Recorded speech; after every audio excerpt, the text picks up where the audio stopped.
안녕하세요. 18년차 초등학교 교사이자 두아의 엄마 작가입니다.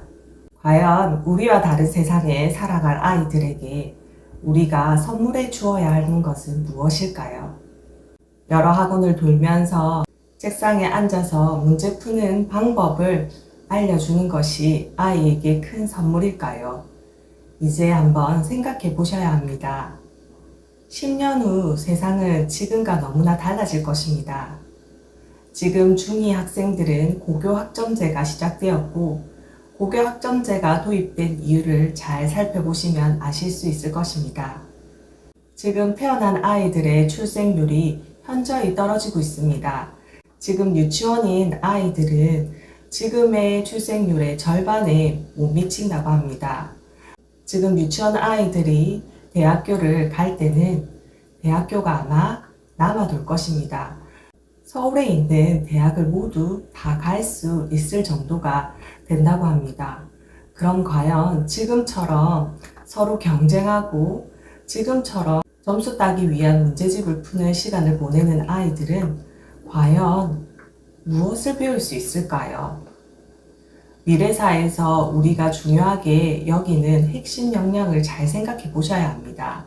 친구들과 잘 놀 기회도 없고 학원을 다니기 때문에 서로 시간을 맞춰서 놀 수 있는 기회조차 주어지지 않습니다. 그래서 아이들이 가장 떨어지는 것들이 사회성입니다. 이런 사회성은 남들과 함께 어울려 놀고 남들과 함께 지낼 때 키워지는 것입니다. 그래서 어렸을 때 놀이를 많이 하라는 이유가 이러한 것들을 기를 수 있는 기회가 아주 많기 때문입니다. 놀이를 통해서 문제 해결 능력을 기를 수 있고, 놀이를 통해서 관찰력을 기를 수 있고, 놀이를 통해서 협업을 할 수 있고, 놀이를 통해서 창의력을 기를 수 있습니다.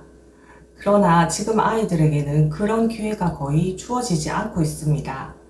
그리고 가정에서 아이를 한 명, 두 명, 더 많은 경우도 있지만 한 명 낳는 경우가 많기 때문에 그런 사회적인 상황을 겪을 수 있는 경험 자체가 아주 부족합니다.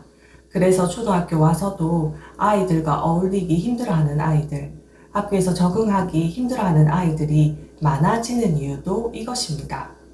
그럼 이런 아이들이 많아질수록 어떤 아이들이 빛을 발할까요? 이런 아이들을 이끌어주고 협업시키고 같이 이야기를 나누고 함께 할 수 있는 아이들이 리더가 되지 않을까 싶습니다. 그럼 그런 아이들을 어떻게 키울 수 있을까요? 제일 첫 번째는 어려서부터 놀이 활동을 많이 할 수 있도록 부모님들께서 환경을 많이 조성해 주셔야 합니다. 그리고 다양한 인간관계를 겪을 수 있도록 가정에서만 있는 것이 아니라 다른 사람들도 만나는 모습들을 부모님께서 많이 보여주셔야 합니다. 그리고 아이 스스로 혼자 놀 시간을 주셔야 합니다. 요즘 아이들은 시간을 주고 해보세요 하면 무엇을 할지 몰라 고민입니다. 선생님, 뭐 할지 가르쳐 주세요. 뭐 해야 될지 모르겠어요 하는 아이들이 점점 늘어나고 있습니다. 내가 주체적으로 무엇을 해야 할지, 내가 어떤 것을 좋아하고 어떤 것을 하고 싶는지조차 생각해 본 적이 없고 경험해 본 적이 없는 아이들은 이것을 가장 어려워합니다. 대학교 가서도 공무원 시험밖에 선택할 수 없는 것은 이런 이유 때문입니다. 그리고 책을 읽게 해주세요. 스마트폰, 컴퓨터, TV 보는 거 괜찮습니다. 나쁜 거 아닙니다. 잘 활용하면 다양한 지식을 쌓을 수 있고 내가 일상생활에 보지 못했던 경험들을 간접적으로 할 수 있기 때문에 충분히 활용하시는 게 좋다고 저는 생각합니다. 그리고 또 다양한 경험과 상대방에 대한 공감을 이룰 수 있는 것이 책 속에 나오는 사람들입니다. 책 속에 있는 다양한 경험과 책 속에 있는 상황의 인물들이 말과 행동을 통해서 이렇게 생각할 수도 있겠구나.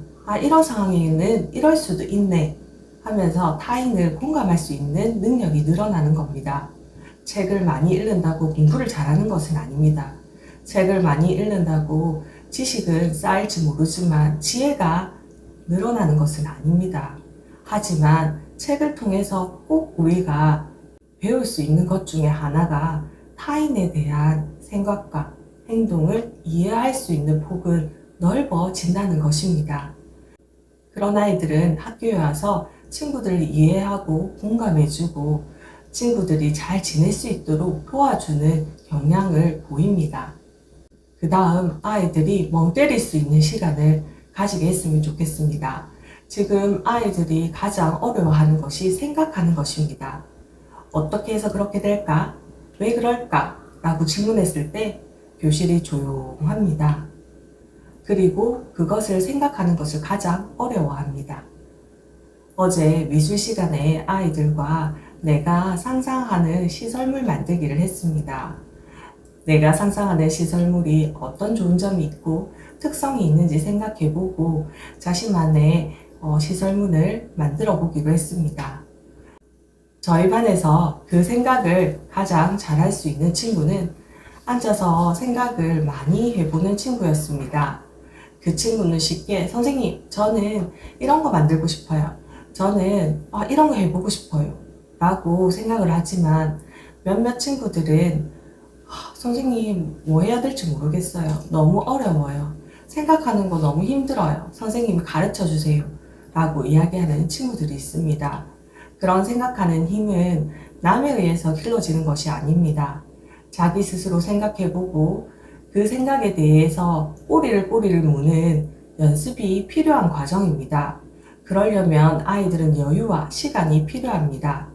그런 아이와 생각을 나누기 위해서 가장 좋은 방법은 함께 책을 읽으면서 아이에게 질문을 하는 것입니다. 질문을 함으로 해서 아이의 사고가 확장이 되고 생각해보고 아이들이 자신의 이야기를 해봄으로 해서 다양한 생각을 표현할 수 있다는 자신감을 얻게 하셔야 합니다. 그런 상황을 만들어서 함께 이야기해보는 것 꼭 해보셨으면 좋겠습니다. 가장 좋은 방법은 아침에 밥상거리 대화 어떻습니까? 아니면 아이가 학교에 다녀와서 저녁 시간에 편안하게 함께 이야기할 수 있는 시간에 아이와 공통 주제를 가지고 이야기해보는 시간을 강제적으로 마련하셔서 아이와 해보는 것 꼭 추천드립니다.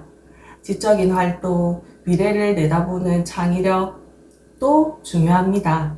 하지만 그 대화 시간에 아이가 어떤 마음을 가지고 아이가 어떻게 학교 생활을 하고 아이를 알아가는 더 귀중한 시간이 될 것입니다. 그런 아이들은 스스로 마음의 믿음을 가지고 앞으로 더 나아갈 수 있도록 해보려는 노력을 할 수 있는 성장하는 아이로 자랄 것이라 믿습니다. 미래의 교육을 내다보는 현명한 부모님이 되시길 바랍니다. 구독, 좋아요, 알람 설정 부탁드립니다.